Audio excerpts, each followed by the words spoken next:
परिसर में बैठे हुए थे और अचानक से बीमार होने की वजह से वो पेशाब कर लेते हैं तो उन्हें उन्हीं का पेशाब चटाया जाता है। इस पे क्या कुछ कार्यवाही हो सकती है आरएसएस के व्यक्ति पर, क्योंकि उन्होंने ये कृत्य करवाया?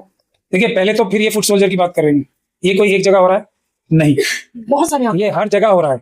और ये एक इशू आता है, वो बार बार दोहराया जाता है। ये इस बात का सबसे बड़ा सबूत होता है कि ये एक जगह से सिखाई हुई, पढ़ाई हुई, ऑर्केस्ट्रेट की हुई बात होती है। ये पेशाब कांड बार बार हो रहा है, बिल्कुल हो रहा है। ये बताइए, ये BN राव हु और अनिल मिश्रा हु, पहले उनके बारे में थोड़ा बताएंगे, हैं कौन ये भला, ये क्या क्या है ये? प्रिंसिपल बता रहे हैं कि तुम तो यादव हो, तुम्हें तो भैंस चलाना चाहिए, तुम स्कूल आ रहे हो। बताइए, सूत्र अपना काम भूल जाते हैं उनके हिसाब से। बात तो वही है, लेकिन एकलव्य फिर भी एकलव्य होता है। वो भैंस भी चराएगा जैसे ही वो स्कूल जाएगा। इंफीरियोरिटी कॉम्प्लेक्स शुरू हो जाता है ना देखते ही। एकलव्य को देख के क्या होता था ये बताओ, किस किस को इंफीरियोरिटी कॉम्प्लेक्स आया? ये है बुनियादी बात। लेकिन ये कोई जो आप मिश्रा और पता नहीं क्या क्या नाम बता रहे और कोई राव भी बता रहे हो BN आप, राव, ये इनकी इंपॉर्टेंट नहीं है बिल्कुल।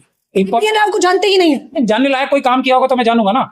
नमस्कार, मैं ज्योति यादव और आप देख रहे हैं हिंद समाचार। ग्वालियर हाई कोर्ट के वकील अनिल मिश्रा एक के बाद एक विवादित बयान देते जा रहे हैं। पहले वो बाबा साहब को अंग्रेजों का गुलाम बताते हैं, फिर उसके बाद वो आप कह रहे हैं कि आरक्षण को खत्म कर देना चाहिए। लेकिन अगर वो उत्तर प्रदेश की घटनाओं पर गौर कर ले तो उन्हें पता चल जाएगा कि जाति से मिल रहा आरक्षण तो सभी को दिखाई दे रहा है, लेकिन जाति से मिल रहा भेदभाव किसी को आखिरकार क्यों नहीं दिखाई दे रहा। जब अनिल मिश्रा की चर्चाएं हो रही हैं तो हम उत्तर प्रदेश के रामराज की भी चर्चा करेंगे, जहां पर एक दलित को उसी का पेशाब चाटने के लिए मजबूर किया जाता है और एक यादव लड़के को जो महज 7वीं कक्षा में पढ़ता था उससे कहा जाता है कि तुम यादव हो तो तुम भैंस चराओ जाकर, किसान हो तो जो है घरों का काम करो या बाहर का काम करो, पढ़ने मत आओ क्योंकि ये तुम्हारे लिए नहीं है। वर्ण व्यवस्था के हिसाब से उन्होंने बताया है।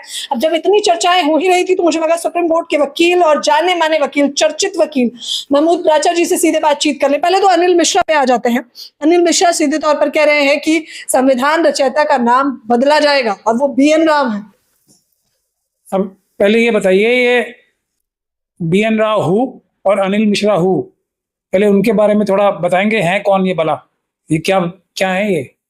ग्वालियर हाई कोर्ट के वकील हैं जिन्होंने अंबेडकर की मूर्ति का विरोध किया था। वकील हैं? हाँ, वकील अनिल मिश्रा। मैंने इनका नाम नहीं सुना, मैं माफी चाहता हूँ। मैं बहुत बार ग्वालियर हाई कोर्ट में, मध्य प्रदेश हाई कोर्ट में बहस करने भी गया, मगर मैंने इनका नाम नहीं सुना। क्या इन्होंने क्या कर दिया? बार एसोसिएशन के पूर्व अध्यक्ष भी हैं। अब ये कह रहे हैं कि अंग्रेजों के गुलाम रहे हैं अंबेडकर। अच्छा, यूं, इसलिए उनका नाम चर्चित है। कोई इन्होंने, मुझे ऐसा लगा आप कोई उनकी जजमेंट बताएंगी। उन्होंने बहस की और मैं हैरान हो रहा था कि भाई कौन सी ऐसी जजमेंट है जो मेरी नजर से छूट गई। अच्छा, वो मतलब जजमेंट नहीं बहस करके बनवाते, वो सिर्फ बयानों के लिए सुर्खियों में रहते हैं। बयानों के लिए सुर्खी में रहते हैं, फिर भी वकील हैं वो। अच्छा, जजमेंट कोई नहीं है उनकी? नहीं, जजमेंट की चर्चा नहीं। अच्छा, चलिए, ये तो बड़ी अच्छी बात बता दी। इसी प्रकार से ये BN राव कौन है? अंबेडकर का संविधान अम्बेडकर ने नहीं बल्कि BN राव ने लिखा। कौन कह रहे हैं? वकील कह रहे हैं, जिनके बारे में मैं नहीं जानता। ऐसे वकील किसी और के बारे में बोल रहे हैं, उनकी कोई जजमेंट नहीं और उनका संविधान से लेना देना कोई नहीं। अच्छा, ऐसे सवाल पूछ रहे हो आप? अब इतना आपका समय खराब आ गया है कि आप ऐसे लोगों के बारे में मुझसे सवाल पूछोगे। लेकिन अम्बेडकर का अपमान हुआ है, ये तो मुद्दा हमारे लिए बहुत बड़ा हो गया। नहीं, ये देखिए, अब आप मुद्दे की बात पे आ रहे हो कि RSS और BJP, नरेंद्र मोदी जी, अमित शाह जी और मोहन भागवत जी, ये सब लोग और RSS का पूरा इकोसिस्टम, जो सिस्टम है, वो अंबेडकर साहब से चिढ़ता है और उनकी बात जायज है। देखिए, मैं उनको गलत नहीं ठहराऊंगा। बाबा साहब डॉक्टर भीमराव अंबेडकर ने 5000 साल का जो रिजर्वेशन चला आ रहा था, 5000 साल की जो लूटमार चली आ रही थी, उस मनुस्मृति को जला के बाबा भारत का संविधान लाया। तो इससे कितनी ज्यादा परेशानी और पीड़ा RSS और BJP के मनुवादी मानसिकता के लोगों को हुई होगी, ये आप और हमें समझना चाहिए। उनकी भी दशा समझनी चाहिए ना। तो अब वो अगर अंबेडकर साहब को बुरा भला बोलते हैं तो उनकी कोई गलती नहीं है, उनका तो सब कुछ लूट गया ना। अब अगर टैलेंट पे देखा जाए तो वो तो कहीं भी नहीं आएंगे, वो तो लूट मार करके ही तो थे। पढ़ना लिखना आता नहीं है, कहीं इंटेलिजेंस का कोई भी काम आज तक आपने सुना है किसी ने किया हो? सवाल ही नहीं पैदा होता। गौतम बुद्ध की चीजें चुरा के अपनी बताएंगे, किसी जो द्रोणाचार्य तो बोला जाता है, लेकिन जो द्रोणाचार्य जी के सो कॉल्ड शिष्य जिन्होंने कभी उनसे फॉर्मल ट्रेनिंग भी ली थी, एकलव्य का अंगूठा काट के, वो एक उनकी सबसे बड़ी अचीवमेंट बताई जाती है। तो एकलव्य द्रोणाचार्य से भी अच्छे थे, ये हिस्ट्री रही है। लेकिन एकलव्य का अंगूठा काट के उसको पीछे किया जाएगा, ये हिस्ट्री है। तो अब इस हिस्ट्री को कोई उलट दे और वो भी एक डॉक्यूमेंट लिख के, तो उससे चिढ़ होनी चाहिए नहीं होनी चाहिए? बिल्कुल चिढ़ होनी चाहिए, और बिल्कुल उनकी चिढ़ जायज है बाबा साहब से। लेकिन क्योंकि बाबा साहब के बारे में अपशब्द बोलना जुड़ा, वो SC/ST एक्ट के तहत भी अन्य वो है अपराध, और भारत के कानून और संविधान की बेइज्जती माना जाता है इसको। भारत क्या है? भारत है भारत देश की जनता और भारत का संविधान। तो जो संविधान के खिलाफ बगावत करेगा वो देशद्रोही होता है। RSS के लोग तो ट्रेंड ही होते हैं देशद्रोह करने के लिए। तो इनके बारे में सिर्फ एक ही इलाज है इनका। और ये कोई जो आप मिश्रा और पता नहीं क्या क्या नाम बता रहे हैं, और कोई राव भी बता रहे हो आप, राव, ये इनकी इंपॉर्टेंस नहीं है बिल्कुल भी। राव को जानते ही नहीं है। जानने लायक कोई काम किया होगा तो मैं जानूंगा ना। मैं तो समझ पूरे विषय पे मैंने किसी से बात नहीं की, क्योंकि मैं एक लंबे समय से इंतजार कर रही थी कि मैं महमूद प्लाचा जी से ही बात करूंगी, क्योंकि ये तस्वीरें भी बाकायदा मैंने इस पे खबर भी बनाई है। तो आप बताइए, आपने अनिल मिश्रा को, चलिए मैं मान लेती हूँ नहीं सुना नहीं देखा, लेकिन उनके बयान तो सुने होंगे जो सीधा अंबेडकर पर, उनके संविधान पर हमला कर रहे हैं, और वो कह रहे हैं आरक्षण खत्म कर। ऐसे बयान में देखिए, ये मोहन भागवत जी और अमित शाह जी और मोदी जी मिलके ऐसे अपने सैकड़ों लोग तरह तरह के बयान दिलवाते रहते हैं उनसे। ये ऊपर से होता है सब, ये RSS के हेडक्वार्टर से होता है। तो ये तो एक फेस है, उसके पीछे भावना तो RSS की है ना। तो मैं तो पागल नहीं हूं ना जो मैं आगे आने वाले चेहरे को देखूंगा। मेरा तो फिक्स है टारगेट, RSS, मोदी जी, अमित शाह जी और मोहन भागवत जी, RSS है। तो ये जो उनके सामने फुट सोल्जर्स आते हैं, उनको नहीं देखना चाहिए किसी भी ईमानदार अम्बेडकरवादी को। टारगेट अपना, जो हमारी लड़ाई है, जो वैचारिक लड़ाई है, जो संवैधानिक लड़ाई है, वो RSS और BJP से है। ये तो इनके एक फुट सोल्जर जाएगा, दूसरा जाएगा, किसी को कुछ ज्यादा, अगर कोई ज्यादा उनसे बात हो जाएगी, उसके बाद ऊपर रिएक्शन हो जाएगा तो उसको पीछे करके दूसरा आ जाएगा।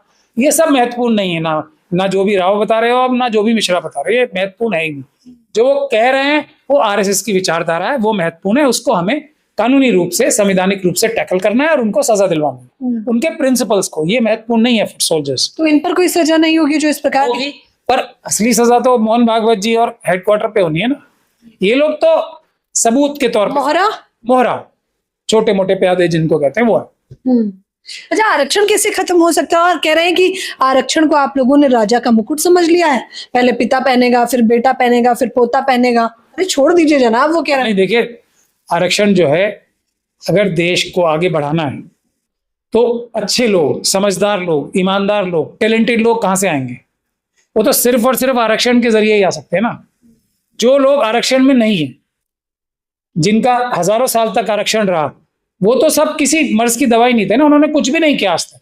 कोई भी एजाद, आप मुझे एक भी किसी मनुवादी मानसिकता के व्यक्ति की एक चीज बता दो जो उसकी क्वालिटी रही हो, या एक चीज कोई उन्होंने साइंटिफिक इजाद की हो या किसी ने की। जीरो। ये सब तो गौतम बुद्ध साहब के हैं सब चीजें। ये जो पंचतंत्र है, जो भी है, जो भी अच्छी चीज है, ये सब तो गौतम बुद्ध साहब की है। ये तो चुराई हुई, और चुरा के भी उसमें अपनी षड्यंत्रकारी कार्य कर सकते हैं। इनका खुद का क्या है? मुझे आप एक चीज बता दो, एक चीज बताओगे तो मैं उसका जवाब। हजारों साल की जो इनकी संस्कृति है, उसमें जो भी है, जो भी इनका इतिहास है, उसमें एक चीज जो ह्यूमैनिटी के लिए, इंसानियत के लिए, मानवता के लिए एक अच्छा काम बता दो। ढोल गंवार शूद्र पशु नारी, इनका मूल मंत्र है। ये इंसानियत के लिए, मानवता के लिए अच्छा है। यानी वो शब्द हम आप लोग तोड़ मरोड़ के दिखाते हैं। तो हमें क्या जरूरत है? आज आप देख लो, डावरी के लॉज आते हैं ना, है कि नहीं है? आते हैं ना। 2004, 5, 6 में महिलाओं को प्रॉपर्टी रखने का हक 2006 में मिला है। तो ये भी हमने किया है। क्या क्या आप बताओ, क्या क्या हमने किया, ये बताओ। कुछ इन्होंने नहीं किया। उससे पहले क्या क्या हुआ है हिस्ट्री में? कह रहे सब छोड़ दीजिए, लेकिन अगर सनातन का अपमान हुआ तो कत्लेआम करने के लिए तैयार है। जो सनातन है, जो गौतम बुद्ध का सनातन है, उसका अपमान कोई भी अम्बेडकरवादी कर ही नहीं सकता। सनातन के नाम पे कोई मिथ्या क्रिएट करेगा, ढोल गंवार शूद्र पशु नारी, ये सब ताड़न के अधिकारी कहेगा, वो बाबा साहब के संविधान ने उसे गैर कानूनी डिक्लेयर कर दिया है। उसका हम विरोध करेंगे और उसका पालन करने वालों को सजा भी दिलवाएंगे। इसमें कोई हैरानी परेशानी की बात जिसको है, वो अपने घर जाए, 2 गिलास एक्स्ट्रा पानी पिए या जो भी पिए और सो जाए, हमें क्या फर्क पड़ रहा है? तो आप कह रहे हैं कि आपको कोई कंफ्यूजन नहीं है संविधान रचयिता में, लेकिन ये नैरेटिव तो सेट किया जा रहा है, आप नैरेटिव सेट करने वाले लोगों को कोई जवाब नहीं देना चाहिए। मोदी जी ने सूर्य का गठन किया है, मोदी जी ने परम आदरणीय जो नॉन बायोलॉजिकल है, सूर्य का इजाद उन्होंने किया, सूर्य बनाया उन्होंने था, चंद्रमा उन्होंने बनाया था। सही बोल रहा हूँ गलत? मजाक कर रहे हैं? नहीं मजाक नहीं, सीरियसली बोल रहा हूँ। कल से 100 जो वो है इनके ट्रोल्स लग जाएंगे पीछे, मोदी जी ने सूर्य बनाया, सूर्य बनाया, सूर्य बनाया करने लगेंगे तो सूर्य मोदी जी बना देंगे। वैसी बात है, इस पे बहस करना ही बेकार। मैंने सही एग्जांपल दे दिया। अगर मोदी जी ने सूर्य नहीं बनाया तो बाबा साहब डॉक्टर भीमराव अंबेडकर के अलावा और उनके मुट्ठी भर साथियों के अलावा किसी का कोई योगदान है ही नहीं संविधान बनाने में। उन्होंने ये, बाकी सबका ये जरूर है कि सब लोगों ने कोशिश की कि संविधान को जितना मानवता के विरुद्ध बनाया जा सके बना ले, जितना ह्यूमन राइट्स के खिलाफ बनाया जा सकता है बना ले। ज्यादातर लोगों की कोशिश ये थी। बाबा साहब डॉक्टर भीमराव अंबेडकर के मुट्ठी भर साथियों ने इंसाफ, बराबरी, सबकी इज्जत, सबके लिए खुशहाली, सबके साथ भाईचारा, ये बाबा साहब की देन है संविधान में। इसको रोकने के लिए बहुत सारे लोगों ने कोशिश की। आप बताओ बाबा साहब के अलावा किसका, कौन कह रहे हैं कोर्ट में पेश कर दूंगा और प्रूफ भी कर दूंगा। पहले इसीलिए बोला ना, जजमेंट बताए उनकी कितनी, मैंने इसीलिए यही पूछा था। आपने मुझे नाम भी मिश्रा जी करके याद करवा दिया, वरना मुझे तो नाम ही नहीं पता था और पता होने की कोई आवश्यकता भी नहीं थी और अभी तक नहीं है। जब कोर्ट में केस डालेंगे तो पहला उनका केस होगा, कोई देखेंगे कितनी बुरी तरीके से हारते हैं वो, उसके लिए उनकी एक नजीर बनेगी। मुबारक हो। बार एसोसिएशन का अध्यक्ष भी रहा हूं मैं। फिर वही बात, मैं देखिए बिल्कुल रहे होंगे, लेकिन जजमेंट्स बताए ना अपनी। मेरे से आप पूछो आपकी जजमेंट्स में, और मैं कहूंगा आप गूगल करो और आपको हजारों जजमेंट्स मिलेंगी, सब अदालतों की, देश की ज्यादातर अदालतों की, हाई कोर्ट्स की, सुप्रीम कोर्ट की। मेरे नाम से ये केस महमूद प्राचा ने बहस किया था, ऐसा मिल जाएगा। अच्छा, कभी आरक्षण इनकी भी करके देख लीजिए, आपको पता लग जाएगा। सर्च भी करूंगी। हालांकि आरक्षण क्या सच में छोटा सा अम्बेडकरवादी हूँ, छोटा सा ईमान वाला, छोटा सा अम्बेडकरवादी हूँ। मेरे नाम से इतनी सारी जजमेंट्स आएंगी और कैसे कैसे मुश्किल केसों में आएंगी, तो आप देख लीजिए। तो मैंने पढ़ा है खैर आपके बारे में, पूरी रिसर्च करके आई हूँ मैं। और मैं छोटा सा हूँ, तो फिर आप, वो तो है ही नहीं, ये मान के चलो। पता चले वो आप पर भी मुकदमा कर दे, वो तैयार बैठे, वो कह रहे हैं जो चलिए दूसरा मुकदमा मेरे ऊपर हो जाए, कम से कम 2 मुकदमे तो उनके हो जाएंगे। ये वकील है तो इतना तो कंसेशन दे ही सकते हैं। अच्छा, क्या सच में आरक्षण कभी खत्म हो सकता है? नहीं, आरक्षण फिर वही बात, आरक्षण अगर आप देश में अच्छा ही चाहते हो, आरक्षण तो 100% हो जाएगा, 100% आरक्षण होना है। और ये बात देख लीजिए, अम्बेडकरवादी जो है, ईमान वाले अम्बेडकरवादी, जो 2 से 2.5% जो हमारे ब्राह्मण समाज में पैदा हुए हुए लोगों के हैं, उनके घर में दरवाजा खटखटा के उनके घरों में दे के आएंगे हम आरक्षण, 2.5% जो उनका बनता है। ये होना है एक दिन, इसको दुनिया की कोई ताकत नहीं रोक सकती, ये तय है। 100% आरक्षण होना है, जिसकी जितनी संख्या भारी उतनी उसकी हिस्सेदारी, और ये सब चीजों में होगा, नौकरियों में और पढ़ाई लिखाई में नहीं। ये देश की हर एक संपदा में होना है। ये समय की बात है, सिर्फ 2.5% सुरक्षित है उनका, जो हम उनके दरवाजे खटखटा के उनको आंदोलन करने की आवश्यकता नहीं पड़ेगी, क्योंकि वो अम्बेडकरवादियों का, संविधानवादियों का जब राज है, हम उनके घर पे देके आएंगे। अच्छा, उत्तर प्रदेश की जो 2 घटनाएं हैं, एक एक करके उस पर क्या कुछ सजा बनती है ये भी जान लेते हैं। रामपाल पासी पर जिस प्रकार से उन्हीं का घटनाक्रम मैंने आपको बताया था कि वो परिसर में बैठे हुए थे और अचानक से बीमार होने की वजह से वो पेशाब कर लेते हैं, तो उन्हें उन्हीं का पेशाब चटाया जाता है। इस पर क्या कुछ कार्रवाई हो सकती है आरएसएस के व्यक्ति पर, क्योंकि उन्होंने ये कृत्य करवाया? देखिए, पहले तो फिर ये फुट सोल्जर की बात कर रही है, ये कोई एक जगह हो रहा है नहीं, बहुत सारे, ये हर जगह हो रहा है। और ये एक इशू आता है, वो बार बार दोहराया जाता है। ये इस बात का सबसे बड़ा सबूत होता है कि ये एक जगह से सिखाई हुई, पढ़ाई हुई, ऑर्केस्ट्रेट की हुई बात होती है। ये पेशाब कांड बार बार हो रहा है, बिल्कुल हो रहा है ना, हर जगह हो रहा है। तो क्या लग रहा है आपको रैंडमली सबके दिमाग में ये बातें आती हैं आरएसएस के कार्यकर्ताओं के? नहीं, वहां से शुरू होती हैं, नागपुर से। मोहन भागवत जी ने जो भी अपनी टीम बनाई होगी इस प्रकार की कार्य करने की, इस प्रकार की शरारतें करने की, इस प्रकार के अपराध करने की, वहां से एक तरह का फॉर्मूला शुरू होता है और वो सब जगह रेप्लिकेट होता है। तो सजा किसे मिलनी चाहिए? प्रिंसिपल को, जो मुख्य अपराधी हैं। ये लोग तो सब फुट सोल्जर्स हैं।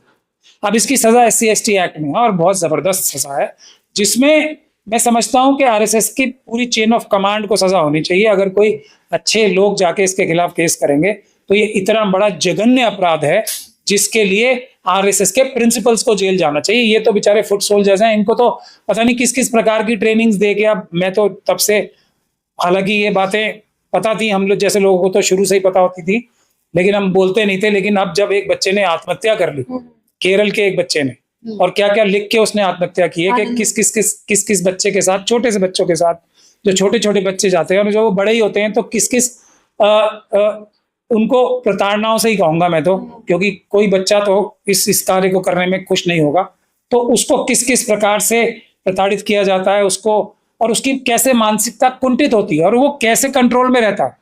ये जो फुट सोल्जर्स होते हैं ना, बिना सोचे समझे काम करते हैं, इनको इस तरह का बनाने का मतलब बुद्धि विहीन, एक तरह से बिल्कुल जो आदेश हो उसको पालन करने का, उसको किस प्रकार से ट्रेनिंग दी जाती है, उसकी एक मिसाल केरल के एक बच्चे ने जिसने सुसाइड किया वो बताया। अगर इसकी ही इन्वेस्टिगेशन हुई हर एक आरएसएस की शाखा में, तो आपको पूरा पैटर्न नजर आ जाएगा इस केरल के बच्चे की जो के साथ जो हुआ है, ये पैटर्न आपको सीधे सीधे साफ नजर आ जाए। बताइए, उत्तर प्रदेश के बांदा में प्रिंसिपल बता रहे हैं कि तुम तो यादव हो, तुम्हें तो भैंस चराना चाहिए, तुम स्कूल आ रहे हो।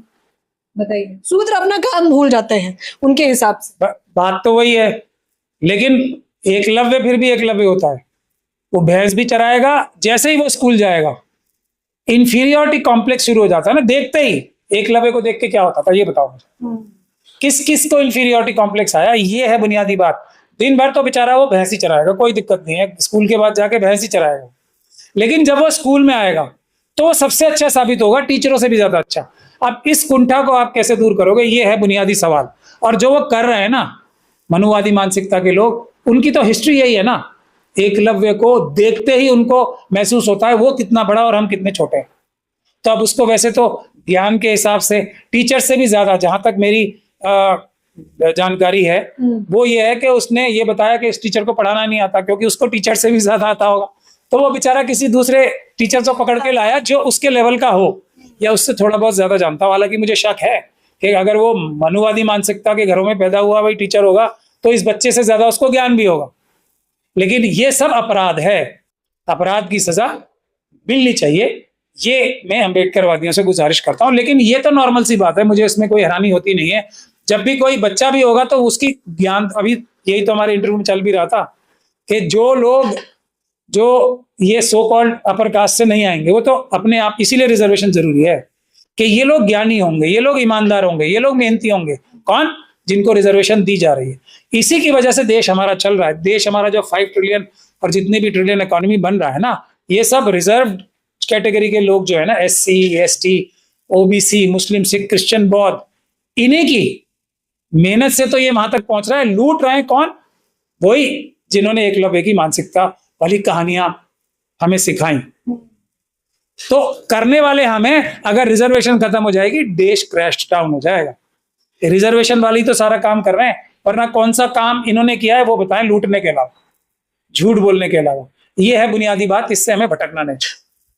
सोचिए कितने सधे हुए अंदाज में सुप्रीम कोर्ट के वकील महमूद प्राचा ने जवाब दिया है। और अनिल मिश्रा जो अब तक एक नेता के तौर पर उभर कर आ रहे थे, सुप्रीम कोर्ट के वकील महमूद प्राचा का कहना है कि उनकी कोई जजमेंट दिखाइए, फिर उन पर चर्चा की जाए, क्योंकि उनके बेतुके बयानों पर जवाब देना तो जरूरी लगता नहीं है। हालांकि अब देखना होगा कि इस पर क्या कुछ कार्यवाही की जाती है, क्योंकि कोर्ट से ही हम लोगों को उम्मीद है। फिलहाल इस खबर के बारे में, चर्चा के बारे में आप लोग भी मुझे अपनी प्रतिक्रिया जरूर दें। कैमरामैन नावेद के साथ ज्योति यादव, हिंद समाचार।